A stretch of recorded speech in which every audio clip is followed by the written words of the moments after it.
Hello, good evening from Laura and me. Welcome to ITV News. This is Friday night's calendar. Hello, these are tonight's main stories. Firefighters who've been tackling a huge blaze on West Yorkshire moorland now believe it may have been the work of arsonists.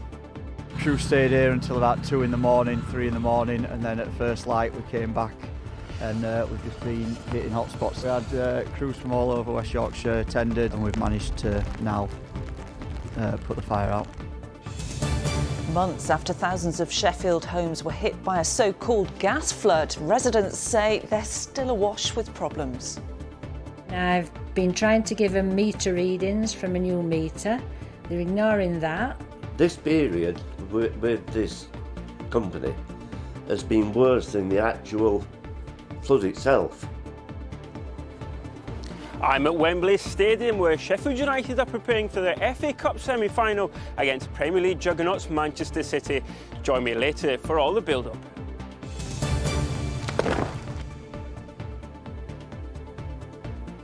And find out how fellow veterans made it to a very special 105th birthday for Ernest Horsfall from Bradford.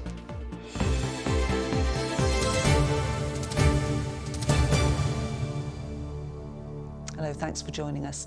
Firefighters who've spent the day tackling a huge moorland blaze in an important West Yorkshire bird and wildlife area say it may have been started deliberately. Witnesses have reported the fire near Marsden last night burning in several different areas, leading fire chiefs to investigate whether it could be the work of arsonists. Fire crews from across the county were drafted in to fight one wildfire, only to have to then scramble to another outbreak just a few miles away. From the moors above Marsden, here's John Hill. Well, acres of moorland here above Marsden now lie charred in ruins behind me. A very difficult time because it's the season for ground nesting birds. But as you swing this way, you can see fire crews from West Yorkshire Fire Service are still doing their job, and they're being helped by this welcome rain. Nightfall yesterday evening, and the hills above Marsden alight once again. This is Wessendon Valley. This fire started at around 7 o'clock. At its height, the flame front stretched for 1.25 miles. But it was the second fire above Marsden in a matter of hours. This is the damage caused at Pewell Hill on the other side of the village. That fire broke out at 4 o'clock yesterday afternoon, and crews had only just got that under control when they had to redeploy to the second blaze. The moorland well alight. Crew stayed here until about 2 in the morning, 3 in the morning, and then at first light we came back and we've just been hitting hot spots this morning and today. Very difficult. We had crews from all over West Yorkshire attended, just getting access to the fire front proved very difficult. We've used our all-terrain vehicles and we've managed to now put the fire out. Investigations into the cause of the fires are now underway in earnest. Last spring, crews were called out to fires here 10 times in just 2 weeks. Barbecues and open fires are banned. This time, could arsonists be to blame? The second incident, it appears that there's been 4 separate seats of fire from witness accounts at the scene when it initially started. So it could be that those fires are deliberate. Irrespective of the cause, the damage to an important National Trust breeding bird habitat is done.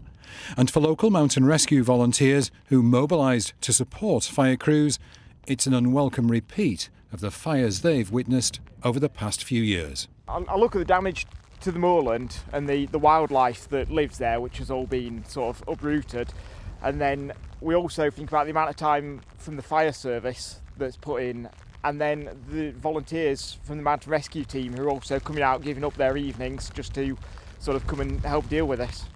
Well, nature's firefighter, the persistent rain we've had all day has done its job. It's helped the fire crews who put themselves in harm's way to tackle blazes like this one. But they're hoping that what happened here doesn't signal more fires to come this spring and summer. John Hill, ITV News, Marsden.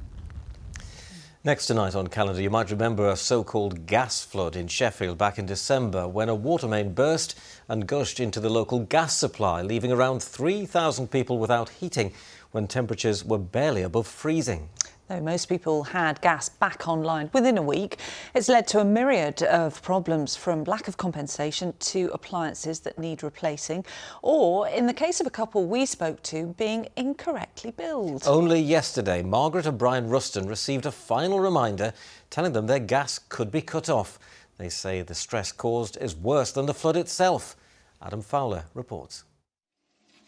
It's 4 months since a gas flood caused chaos in Stannington in Sheffield, and yet for Margaret and Brian Ruston, the misery goes on. This period with this company has been worse than the actual flood itself. Because of the flood, they didn't have gas for nearly a week. Yet when they got their next bill from energy company OVO, it was double what they usually pay. I queried it and they just completely ignored me. Then I've been trying to give them meter readings from a new meter. They're ignoring that. I did get through to them at one point and I put the number on, which was 00201, and they made it 12101. So overnight my bill went up by about another £500 or £600. And Brian and Margaret aren't alone. Since the gas flood happened in December, local MP Olivia Blake says she's been inundated with a variety of problems from residents. And she's written to the energy regulator Ofgem to ask them to intervene. People are chasing different agencies to try and get issues resolved, which range from appliances still not working and needing replacement or repair, or that they're still waiting for compensation because it's not been transferred to them by their energy companies. There's been inappropriate billing because meters were put in of different units. It just shows that people are really being left in the dark and kind of left behind after this crisis, and it's not really acceptable. So how do you feel about the way you've been treated then? Shocking. I think it's terrible. I think they're a terrible company. Well, they didn't ought to call them OVO, they ought to call them ONO or EVO, because that's what we're going to do. The 76-year-old couple have refused to pay their bill until it's corrected, and only yesterday was sent a final reminder. That's a letter from them telling me that they're going to send someone in to fit a prepayment meter, and I could be cut off if I don't pay the bill. Finally, some good news though. After being contacted by Calendar for a statement, OVO phoned the couple this morning and said they'd recalculated the bill from more than £1,200 to just £80. So he says, will you accept it and will you tell the ITV that we have offered you this? And then he went on to say something about a £200 compensation. A spokesperson for OVO said, "We're very sorry to Mr. and Mrs. Rustons for the delay in updating their meter details. This has now been corrected and we're issuing a goodwill amount in apology for the inconvenience caused." It's a problem solved for Margaret and Brian, but a reminder that many are still living with the consequences of December's gas flood. Adam Fowler, ITV News, Stannington. Well, let's hope Margaret and Brian can get a bit of respite now. Yeah, I'm glad we're able to help them. Yeah. Still to come on Friday's calendar.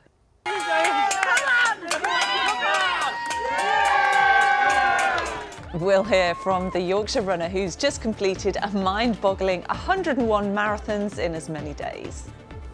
And it was disappointingly cloudy and damp across many parts of the region to end the working week. At least the gardens got a watering. What about the weekend? All the detail a little later on. But first, police have named 4 men wanted in connection with the murder of 18-year-old Jamie Meir in Leeds. Mr Meir had been travelling in a taxi when he was stabbed in an attack near Hall Lane in Armley last month. He was taken to hospital but sadly died from his injuries. Today, detectives released pictures of 4 men, Aquaid Jeffers, Caleb Orr, Enam Nishat and Renee Wilkes, who are all wanted in connection with his murder. They have links to Leeds, Manchester and Merseyside. Now, if you ask a video gamer why they spend hours on their computer or console, they'll probably tell you one of the reasons is to enjoy it as an escape from everyday life. But research shows it's not always a safe space for everyone, especially women. Many say they face abuse when they're playing games just because of their gender, and the abuse can be so serious it can cross over into real life. Lucille Brobby has been investigating. You concentrate on getting the coins and not falling off Online gaming is supposed to be fun, but for some it can have a darker side. Okay, I've died. Chatting is an important part of multiplayer games, but increasingly that chat is turning offensive, especially towards women. Something Jada Ngaisley knows all too well. It's all based around sexism. It's all things about the classic case of getting back in the kitchen, and that basically that you're not good enough to be playing the game that you're playing, and mostly team games as well, that you're not ever included in the team, and it will all be just around because you're a woman. Experiences like this are becoming more common according to researchers. 71% of women say they've experienced discrimination and abuse, with 36% saying it happens regularly. And nearly a third of women have been sexually harassed online. Okay, we've got the... And with more popularity can come even more hate. Sunpai is a gaming YouTuber with over 100,000 subscribers. She says she's been stalked and sexually harassed while gaming. I feel like there's not a day that goes by that there's not someone saying something horrible to me, whether that's a sexually abusive comment or a threatening comment. I had a follower that actually came to where I live, which is quite a small town, and was annoyed at me for not going to meet them that day where they got there, which makes you paranoid and anxious. Many women are told to just mute their mic in a game, and that's not always the answer. That shouldn't be the answer. And then, of course, you've always got the just tick the report button. But again, that's an area that needs to be improved on, which is where a lot of these game publishers need to be held a bit more accountable. Sunpai hopes there'll come a time when picking up a game controller doesn't lead to harassment or hate. It would just be, again, it's really cheesy, but a peaceful gaming space with no toxicity. I feel like we're quite far from that, but with more people spreading awareness like this, we can definitely get there. It's a hope that many female gamers will share. Lucille Brobby, ITV News. OK, well, the ITV Evening News continues here at 6:30. Here's a look at what's happening with Charlene White. Coming up, Rob resigns but makes it very clear he doesn't think he should have to. In an extraordinary resignation statement, the now former Deputy Prime Minister calls the inquiry into his behaviour dangerous and flawed. A 4-day climate protest in the capital has kicked off. It's dubbed the big one, and we'll have the latest on the weekend's planned action. Plus, Wrexham prepares for the biggest match in its history. Will they make it back into the Football League after 15 years of hurt? You'll join us for those stories and more from 6:30. We will, Charlene. Thanks very much indeed. Now, time for some sport, and Sheffield United will look to book their place in the FA Cup final for the first time since 1936 tomorrow tea time. Yes, it'll be a tall order for the Blades, as standing in their way are the current Premier League champions, Manchester City. But thousands of Sheffield United fans will descend on the National Stadium hoping for a cup shock. Arif Ahmed is at Wembley for us live tonight. Arif. Yes, Ian, welcome to Wembley Stadium. You join me in the tunnel area where actually the Sheffield United kit team and backroom staff have just arrived, and we're bringing in some key essentials for tomorrow's game. But before tomorrow's kick-off, Sheffield United will come through the dressing room area here. They'll come to here, the tunnel area, where they'll see Manchester City's team for the first time. And then with manager Paul Heckingbottom, he'll bring them through this tunnel. And when they come through these doors here, they'll be greeted by a wall of noise. 90,000 fans will be packed in here at Wembley Stadium for tomorrow's semi-final. But for one couple that's come all the way over from America, they'll be wanting two very different results. Husband Sean is a big Sheffield United fan, and he'll be sat in the stands behind me. But his wife Caroline, she supports Manchester City, and she'll be sat in the stands at the other end. So for 90 minutes at least, there'll be a couple divided. Football loyalties are split in the Littler household. Husband Sean is a die-hard Sheffield United fan. Wife Caroline is a Manchester City fan through and through. They've travelled 3,000 miles across the Atlantic to watch this game. I wish we'd have recorded our reaction, because when the draw was made, we were both just like, oh no, for about 30 seconds, weren't we? Yeah. And then after it sunk in, we're like, actually, it's going to be amazing. Like, both our teams are playing at Wembley, and it's obviously a big day for our families and friends too. So yeah, it's going to be fun, I think. And how do you rate your chances? I get more nervous every day. I think it's because I'm living in Sheffield at the minute with you. Yeah, I may add as well, City have never beaten us in the FA Cup in their history. So we'll, hopefully continue that trait. Back to Tommy Doyle. Oh, what a job that is! And surely takes Sheffield United to Wembley. It's the screamer that secured Sheffield United a semi-final spot. I mean, holy smokes, what a strike this is from Tommy Doyle. Now standing in their way of a first FA Cup final in 87 years, are current Premier League champions Manchester City. Such a huge occasion in football, you know, the oldest cup competition in the world, and you know, just to be part of it would be incredible. So listen, we know what we're up against, but we're not stupid. It's going to be difficult, we know that. They're arguably the best team in the world right now, the players they've got. There's a respect factor there from us, but we'll just give it everything we've got and see where that takes us. We're going to Wembley, kiss the rocks and rock. A goal kick from Bramwell Lane, excitement is building at the Railway Hotel. Landlady Carol Donaldson is preparing to close her pub for the day. A chance to see the Blades at Wembley, too good to pass up. Oh my God, my stomach's turning over. I cannot wait, cannot wait. And I've got a feeling, you know, we could do this. We really could do it. We're underdog, aren't we? We're underdog. So let's hope we're top dog. It's going to be ecstatic. You know, people driving down on coaches, people are stopping down all weekend, Friday while Sunday. So it's going to be good. They've got all the Blades behind them. That's all they need. I can't say it enough. It's going to be amazing.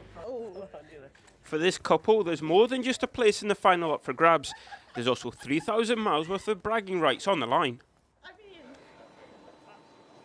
Well, no matter the result tomorrow, let's hope Sean and Caroline's marriage remains intact. But tomorrow, really, Sheffield United, there's no real pressure on Sheffield United, as Manchester City are the clear favourites, so they can play really an open and expansive game, Sheffield United, knowing that they've got a free hit, essentially. But in a one-off game, in a one-off stadium like this, anything can happen, and we've seen a season of shocks in the FA Cup so far, and Sheffield United will be hoping to cause at least one more tomorrow afternoon. It'll be very interesting to watch, exciting too. Thanks very much indeed, Arif. Thank you, and let's hope the Blades do come out as the top dogs. Of course they can. Yeah. Now, this weekend, hundreds of runners from our region will head to London to take part in the country's biggest marathon. It's a tough one to take on, but what about 100 marathons in as many days? Certainly not for me, but I do take my hat off to anybody who can do it, Laura. And in fact, in January, Vicky Hogg from Doncaster set out to do just that. And today, despite injuries and inclement weather, she completed her mission. In fact, she went one better. Here's the moment she finished her 101st marathon.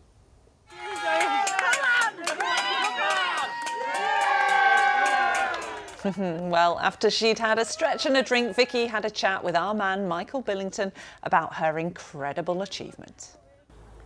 Well, what an incredible achievement. 100 marathons in 100 days. Don't worry, we've given Vicky a couple of minutes to get her breath back. But Vicky, tell us, how does it feel to finally be finished? Oh, I'm so grateful. I'm shattered, absolutely shattered. But it's been incredible.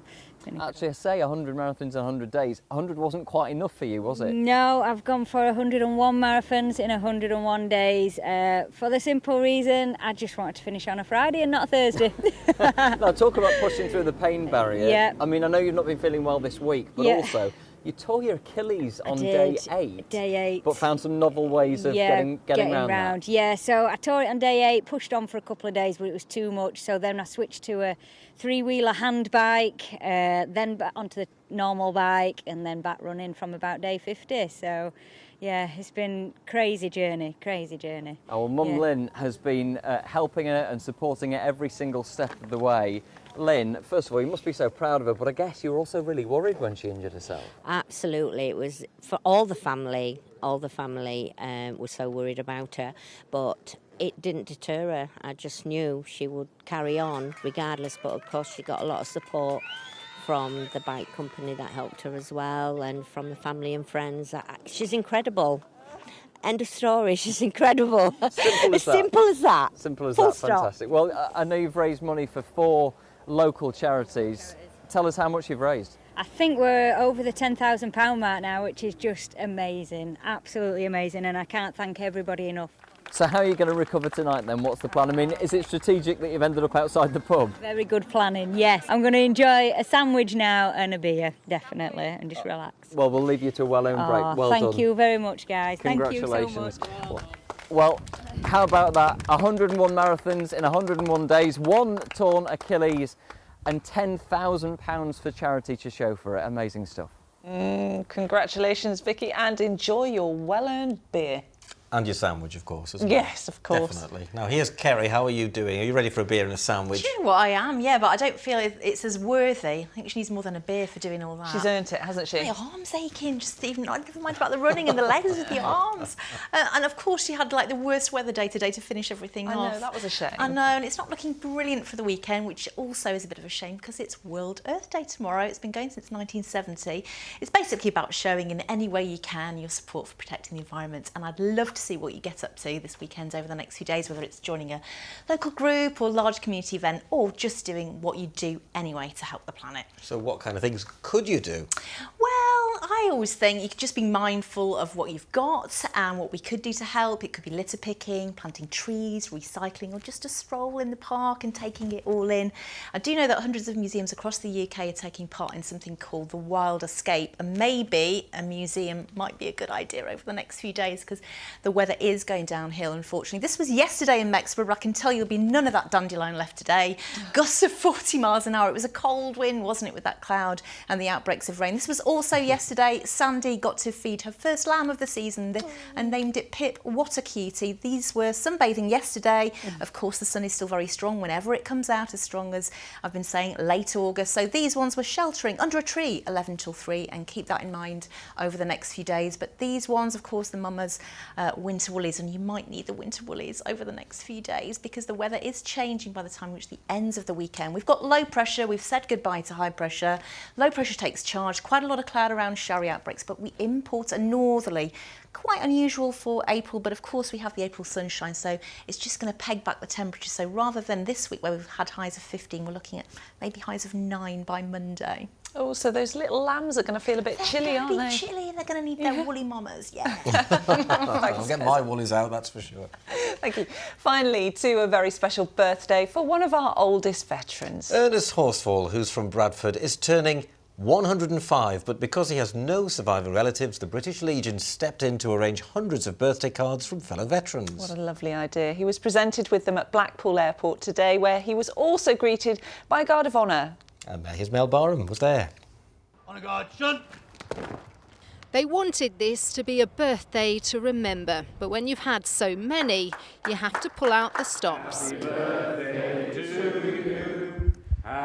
Today, Ernest Horsfall is 105, but with no surviving family to help him celebrate, the Royal British Legion started an appeal to collect birthday cards for him, and they were inundated. Ernest, as he says himself, doesn't have many friends because of his age. He said, quite matter-of-factly, they're all dead. And I hoped we would get 105 cards, and we had 500 in the first 2 days. And then it was 2,000, and then 3,000, and now it's over 4,000. And they're coming from all over the world. Amongst the thousands he's received, one from the Prime Minister and the King. But he's not sure what all the fuss is about. I'm surprised that anyone's taking any notice, to tell you the truth. Why? Born in 1918, Ernest has lived through 27 prime ministers and 5 monarchs. Married for 57 years with a son, he was a World War II veteran and served with the Royal Electrical and Mechanical Engineers. But it was planes that were his big love, hence why today they brought him back to Blackpool Airport. He was 43 when he took his first flying lesson. He was still flying at 93 and continued to work as an aircraft inspector until the age of 101. He used to inspect my own aeroplane, and he phoned me one day to tell me he couldn't do it anymore, he was giving up. And when I asked why, he said, well, I can get down to look at it, I can't get back up again. So does he feel 105? It has no impression on me whatsoever. I just can't walk anymore. I'm fit enough in myself. He doesn't easily show his emotions, but I've seen just a twinkling or two today. I thought one stage today we were going to have a tear, and I've only seen that once before in him. Are we going out live now? No, we're not going out live. We're going out dead, okay. And still making jokes at 105. Mel Barham, ITV News. That's a great line, actually. I'll have to use that with you sometime. What, are we going out We're live? going out live. Happy birthday, Ernest. Over to Kerry now with the weather. Good visibility on the horizon. TUI sponsors ITV Yorkshire Weather. Yes, hello again. A little bit disappointing weather-wise across the region today. Cloudy skies and outbreaks of rain. Glimmers of brightness during the first part of today and the latter part, and sunshine definitely at a premium as we head into the weekend. Predominantly cloudy skies with showers or longer spells of rain, and then starting to feel colder later on Sunday. So it's this weather front that's been pushing its way erratically northwards during the course of the day. As it did so, brings in one or two clearer spells from the south as we head towards this evening. But overall, that front lingers certainly to the Dales and the North York moors for much of the night and generates a lot of clouds, some dampness, showery outbreaks of rain heavy at times, misty and murky, and fairly mild with light winds, with that combination of weather overnight tonight. So as we head into tomorrow, there is sun times for Saturday, 5:51 and 8:20. Tomorrow, a cloudy, damp, misty, murky, showery start, but the weather front does nudge its way northwards, and we start to see from the south into the afternoon more of a mix of one or two bright spells, some showers, drier interludes in between, temperatures around average or just above at 13 or 14. We haven't got that direct easterly as well tomorrow, so not feeling quite as raw directly at the coast as it has done over the last few days, if you can get any sunny spells. And then as we head into Sunday, this system sweeping in from the south and the west, circulating around that for us, a lot of cloud, showery outbreaks of rain, disappointing temperatures, and then we start to get that northerly as we head into the start of next week. A lot of sunshine, especially by Tuesday, but it will feel cold and quite raw, especially out towards the coast. TUI sponsors ITV Yorkshire Weather. There you go. Whatever you're up to tomorrow, have a wonderful Earth Day. Oh, thank you. Are you doing anything for it? Too. Well, I might plant my potatoes. Shouldn't you have planted them already? Yeah, not very mindful at all. I should have done it weeks ago. Yeah, you're right. Have a wonderful weekend, whatever you're doing. Yeah, have a good weekend. Bye-bye. Bye.